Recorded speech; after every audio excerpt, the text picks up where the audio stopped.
Welcome to the live stream, to the Safe Wheel live stream where I share my real P&L on 3 accounts and teach my proprietary Safe Wheel trade system for free. Sometimes I don't get good audio, so I want to make sure you guys hear me okay. So please type in the chat that you can hear me. And also be sure to post any questions that you might have. That way I can get to those before I end the broadcast.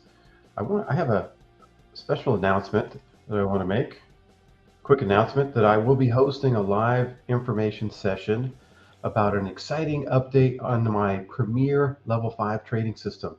And this live event will take place Tuesday, October 3rd.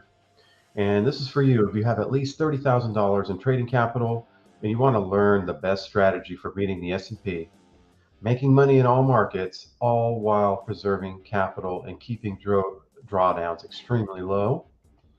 And to claim your spot for this free web event, head over to www.real-pnl/event. And there'll also be a link in the description. And again, there's an exciting new update to my flagship PL5 strategy that I'll be sharing.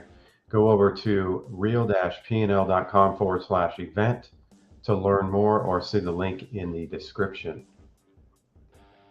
Right. Okay, good. You can hear me. Thank you guys for letting me know that you can hear me okay. Let's get into this. The first thing I want to go into is the earnings edge. What happened last week with the earnings edge? I traded Costco. Where's Costco? Down here. Looks like I had taken a loss earlier in the year on Costco. This particular time, pretty much broke even, made $58 on Costco. Let me pull the spreadsheet up here. You can see my P&L, something you don't see anywhere else. My net liquidation, $9,300. And now I'm going to kind of put that into the spreadsheet here. Let me get that in here. So Costco, $5,800. My record since I updated the system back in October of 2022 is 14 wins, 13 losses, 6 break even. So it's a 50-50 win rate basically. Average win 945, average loss 477. So if you win more than you lose with a 50-50 win ratio, you should come out ahead there. Let's see, earnings edge. What is my 9,300? So let me put that in here. 9,300.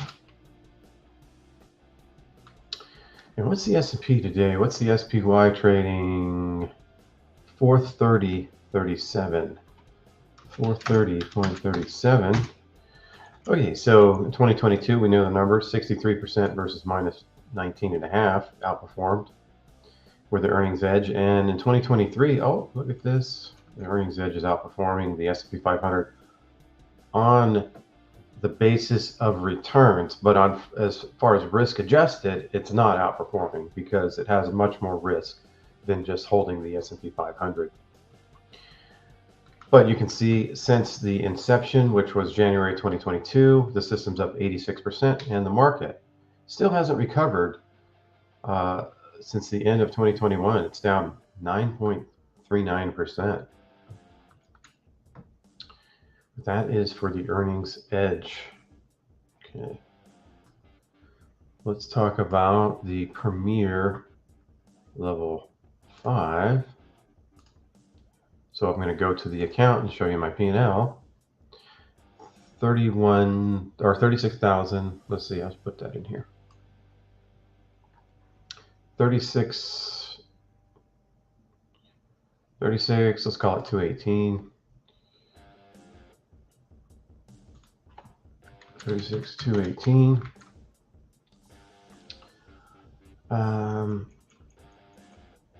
Did I open or close something last week? I have to try to remember. This is, let's see, I got to remember that. I'll update that later. It's probably, I think I got out for a break even, or actually took another win. But I'm going to update this later. I think it's 22, 7, and 7 with 3 open trades. But I'll double check that. But You can see that I started this on April 8th. I didn't start it on January 1st of 2022 because I was still in the development phase, and did 12%. Since then, the market went down 6%. And now in 2023, the market's up 12.54, and the PL5 is up about 7.5.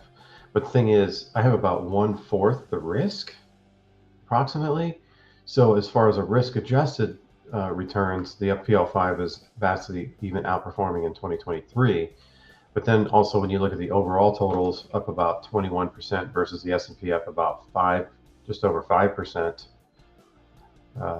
Since April 8th of 2022. So outperforming the Premier Level 5 is outperforming the S&P 500 with, it has higher returns with lower risk.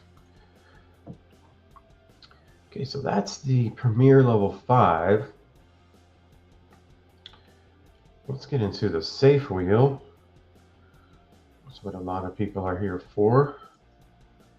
So you can see how the safe wheel is doing. So yeah, you can see the number there. Let's get into the safe wheel.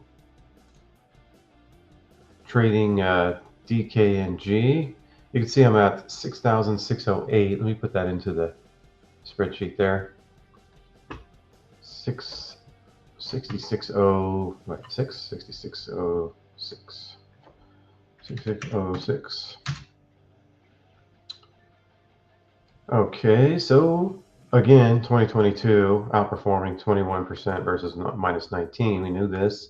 2023, I would say that the safe wheel has about the equal amount of drawdowns as the S&P 500, and the risk is pretty equal, right? So underperforming here in 2023, 8.5 versus 12.5. But then when you look at the overall totals, 32% return since inception, which is January 2022, where the S&P is down 9.39% since then. So, outperforming. Just safe wheel, which to me is a relatively simple strategy. If you want, you can learn it here for free. But if you want to get the fast track, if you want to learn it quickly, I have a course available, and there's a link in the description. Okay, let's get into what I need to do for the safe wheel, because I am trading it live right in front of you. So my first question is always, how many shares do I have? Do I own any shares? And I do. And my cost is actually at $30.50. It's a little bit off here. So I know coming in I own shares. I also have a long call, which is kind of a hedge for my hedge. And that was placed on Friday, so I don't need to do anything with that. And then I have my put hedge. I have my hedge here. And I like to evaluate my hedge to see if I need to replace my hedge or whether it's viable. And so the two questions I asked about this hedge is, how many days are left? Because if it's under 100, I need to replace it. It's 144. And then the other question is this strike, this $30 strike, close enough to the money? It's actually in the money, so we know it's close enough to the money. I actually haven't traded this live where my put hedge is actually in the money, which is pretty cool. Interesting to see something different. Okay, so now we know my put hedge is good, my long call is good. I'm going to run the traditional wheel strategy. So my goal here is to sell a covered call against these 100 shares, and my cost basis, my assigned price, is $30.50. So I want to get something at $30.50 or better, because I don't want to get called away lower than my assigned price. So here is my expiration cycle that I like to deal with, the one that expires in 4 days. This is the one that I run the wheel with, the traditional wheel.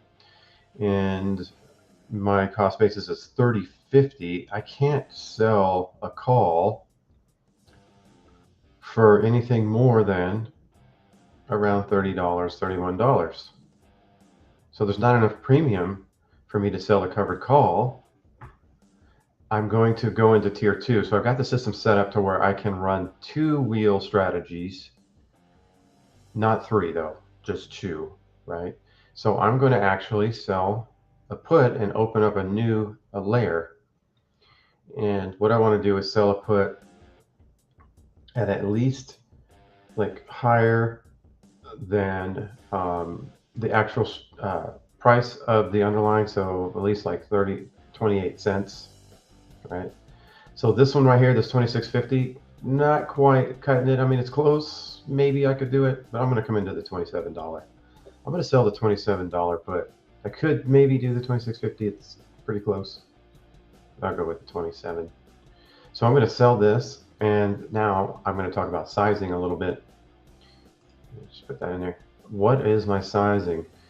If I have between $5,000 and $10,000, I will trade one. I'll do one contract on the wheel strategy, and I'll do 3 hedges. If I have between $10,000 and $15,000, I'll do 2 contracts on the wheel strategy and run 6 hedges. And everything just becomes, it just grows from there. So 15 to 20,000, 3 and 9, and it just goes from there. So this system is sized. Obviously, if you're trading live, right, with sharing your P&L, you're going to have to size things properly, which I think is like one of the things that one of the rare things that you're going to find here. You actually can not only see my net lick, but you're going to also see my sizing, right? How am I sizing everything? So I'm going to sell one of these. I'm going to try to get as much as I can for it. Looks like it's going for 40 cents. $40. I'll try to get 40. I'll go for 42. And we're going to open up a second tier, increasing the risk a little bit.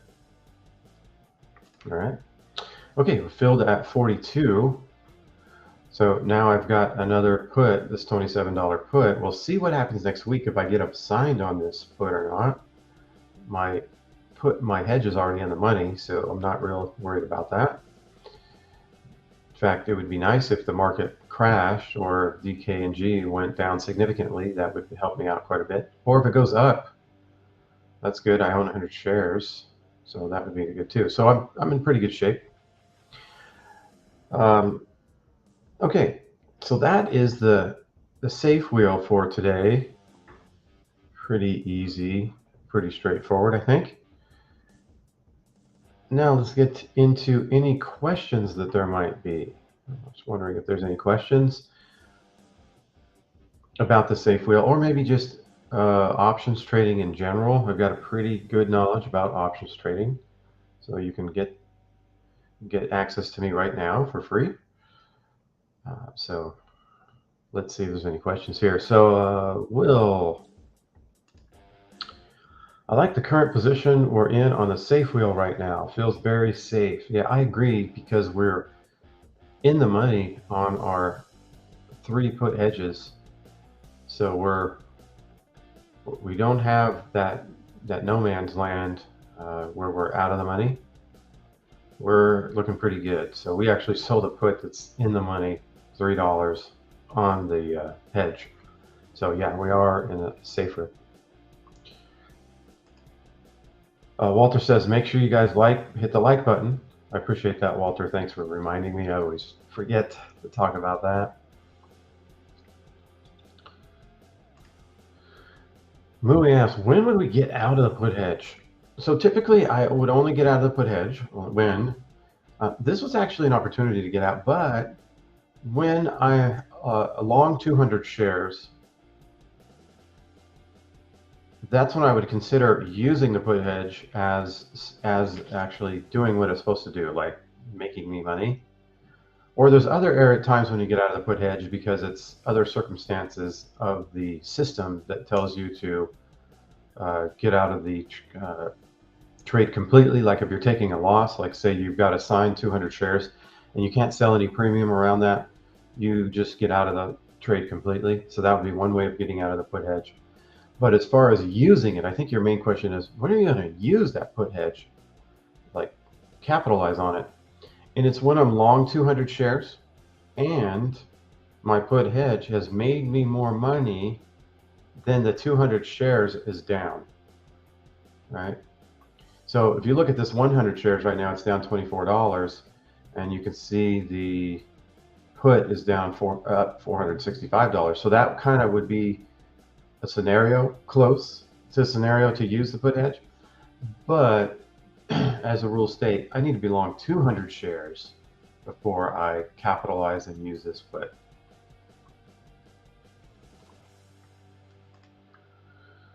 Marcelo, Carl, what are your thoughts on vertical spreads? So my thoughts are, well, I'm assuming you mean a credit spread because there's debit spreads and credit spreads. And the way I look at those is on a debit spread, it's almost the same thing as just buying a put or a call. You're going to get that depreciation and that low probability. And then on a credit spread, it's almost like selling, but not selling naked. So it's more of just thinking about selling a put or a call. So I just think of it in terms of, that's the way I think of it. I don't think it's anything special beyond that. It's just basically buying or selling puts or calls, which means that you are directional. So it's pretty directional. Vertical spreads. They're basically, the way I think of them is you're directional. Now, obviously, selling a credit spread is a lot less directional than just, going long or short a stock.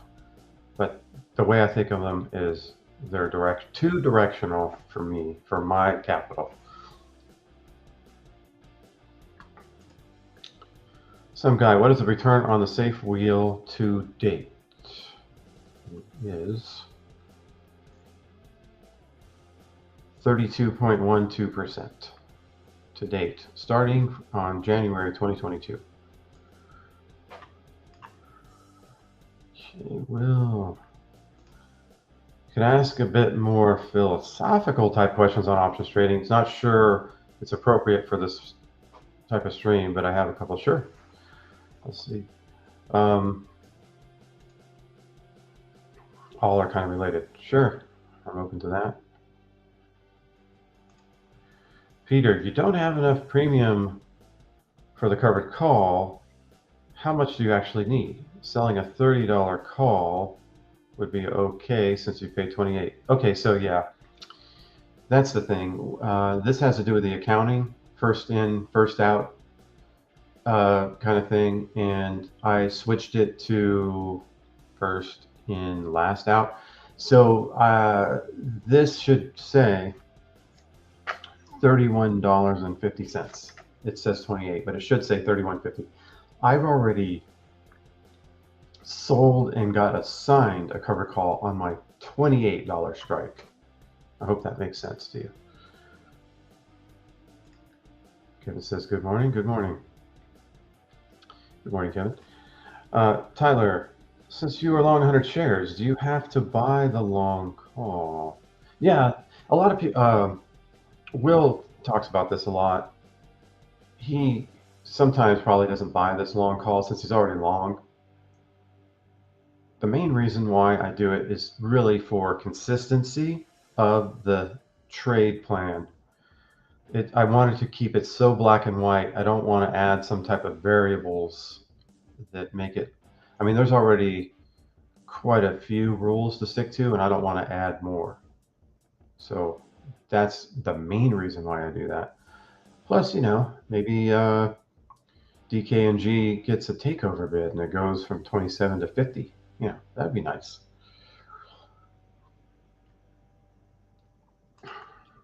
Will stock trading benefit society by moving capital to businesses people think will be successful at creating wealth? What benefits to society do you think option strategies have? Oh, I don't know if necessarily there's benefits to society. I mean, people have their money in their 401ks and their money invested in the stock market, and a lot of money managers use options to protect portfolios, to hedge. So because we're in here trading options, we kind of create liquidity for those guys, and so that can help the average guy when he's hedged When a money manager hedges their portfolio, we're in there helping out because we're creating liquidity. That's one way I look at it. But as far as just trading and making money compared to, building a building or something like that, yeah, we're not quite as we don't help society quite as much when it comes to that point of view. How does options trading fit into the broader philosophy of finance and investing? How does options trading impact market dynamics and efficiency? Well, I think I kind of touched on that we trade options, we create liquidity, and options are used for hedging because they're leveraged, and a lot of money managers use that. And I think it does eventually kind of help the average person that doesn't know anything about options if they have their money with that particular money manager because they use options. I have a feeling the speculation is what drives the volatility, and that helps some. Yeah, the uncertainty. Whenever there's uncertainty in the market, that's when the volatility starts rising. That's when things go a little crazy, and the prices of options go up significantly, and it drives volatility. It's like the uncertainty, the speculation of it all. I think speculation it creates liquidity, and I think uncertainty creates volatility. Just a thought off my top of my head. Peter says, hi, Carl with a C. I have the Safe Wheel course and very much like it, also for the community support. It is, however, not very clear what the other courses are. They're all level 5. So there's the Earnings Edge, that's the other course, and then there's the Premier level 5. And the reason why I call it the Premier level 5 is because it's the top level 5 trade system. It's where I put my capital. When you have more than $30,000, I put my capital there. I don't put a lot of money into the Safe Wheel or a lot of money into the Earnings Edge, but I put a lot of money into the Premier level 5 trade system.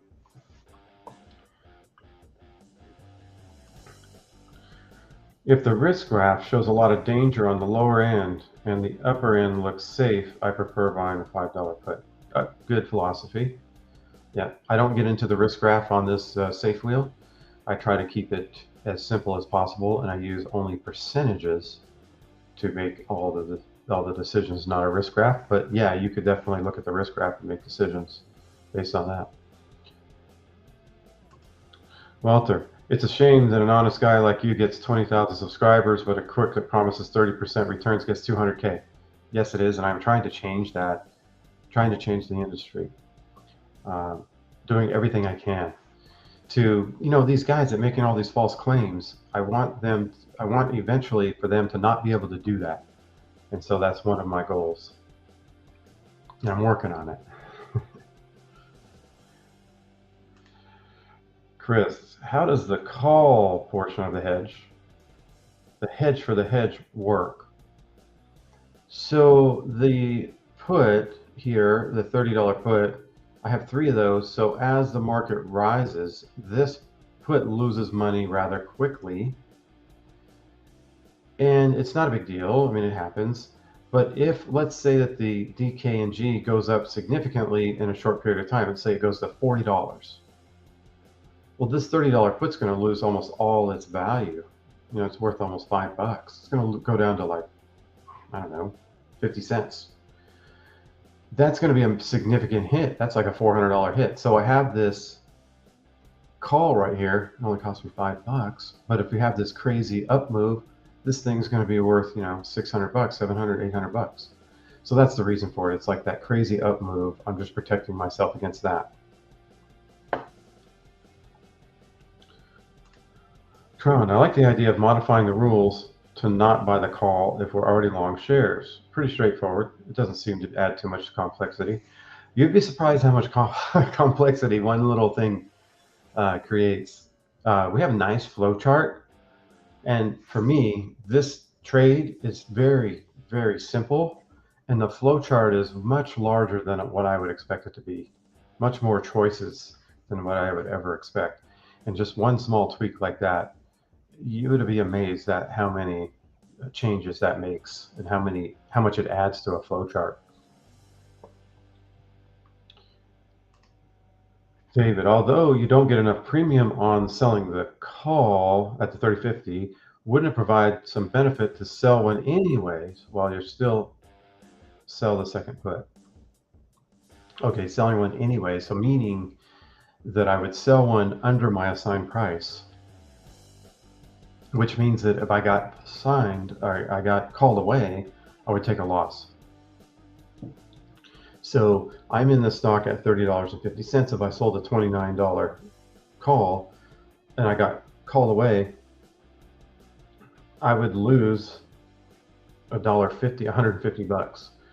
So I don't want to lose 150 bucks because I can't collect $30 in premium.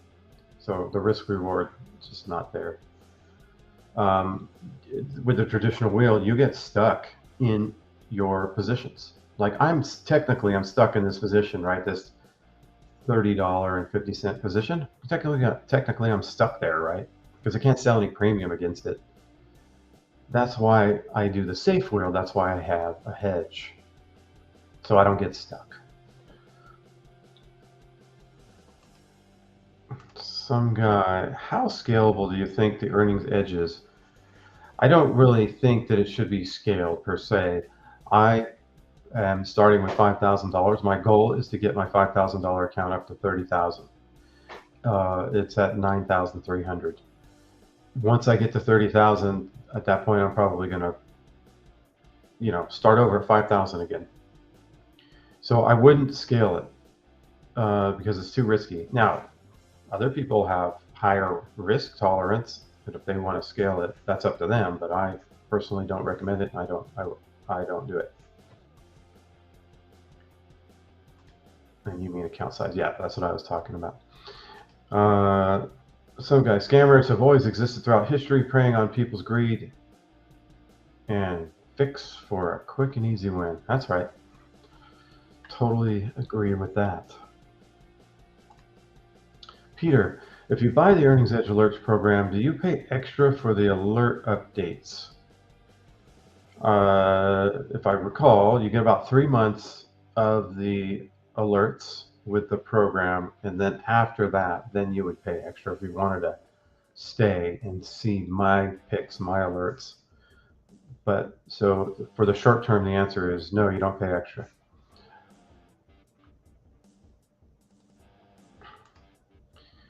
David, I'm saying still sell at 30.50 for the premium and get something. Oh, okay. So still collect that $9 for that $30.50. Okay, I understand what you're saying. But most of the money is made in this system when when I get assigned and then the market goes up or the underlying goes up, and then I sell a covered call further away from my assigned price and I get assigned.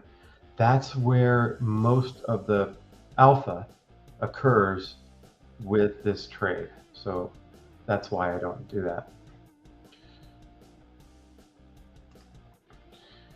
Anthony, hi Carl. I'm just getting started on the safe wheel today and I'm looking to open my first trade after this video. What are your parameters for the long call purchase again? I buy a long call.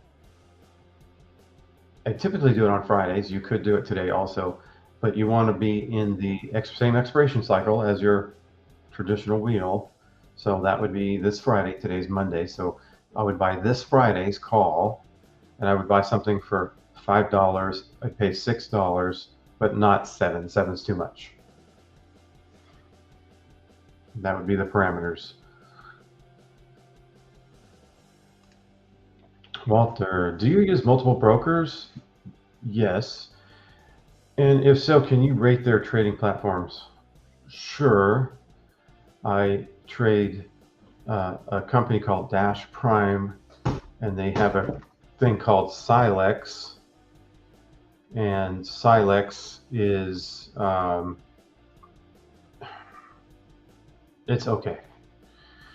Then I have Interactive Brokers, which is okay. Interactive brokers, okay. The thing I don't like about interactive brokers is they don't do margin calls. They just close out your account. They don't have very good risk graphs. They don't have, you can't, there's some things you can't do with their platform. And then we have Thinkorswim, which I like a lot, and it does a lot, and it works really well, and top notch, Thinkorswim. In my opinion. I've traded TradeStation before. The older TradeStation, it was horrible, but I hear that now that they've updated it, it's pretty good, but I haven't traded it. I haven't traded E-Trade. I haven't traded that. I'm not sure about that one either. Tradier is another one. I've never traded Tradier. They look kind of limited in what you can and can't do.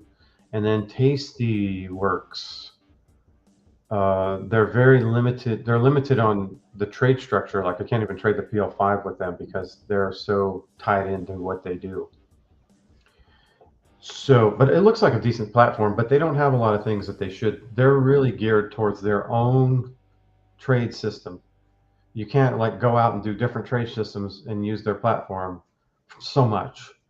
They're really geared towards their own. Like Thinkorswim is so flexible. You can do so many different things with it.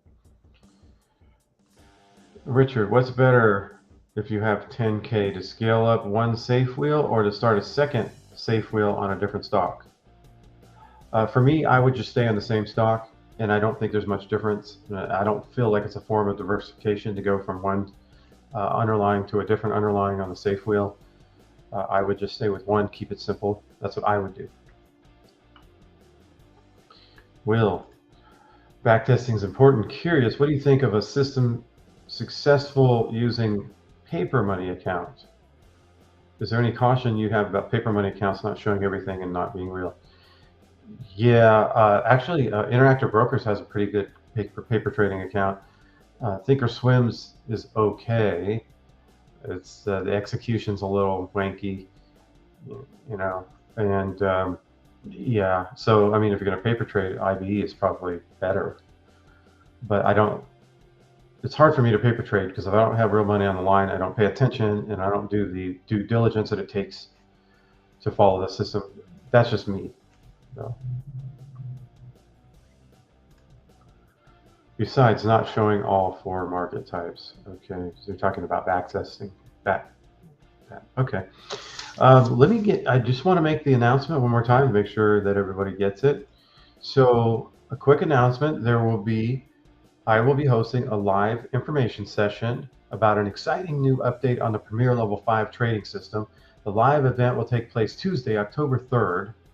And this is for you if you have at least 30K in trading capital and you want to learn the best strategy for beating the S&P, making money in all markets, and preserving capital and keeping drawdowns to a minimum. And to claim your spot for this free web event, head over to real-pnl/event. And there'll also be a link in the description. So again, there's an exciting new update for my flagship PL5 strategy that I'll be sharing. So go to real-pnl/event to learn more or hit the link in the description. Okay, guys, don't see any more questions. So I'm going to make my way out, but I always like to say, if the P&L is not real, what else are they trying to conceal? We'll see you guys next week.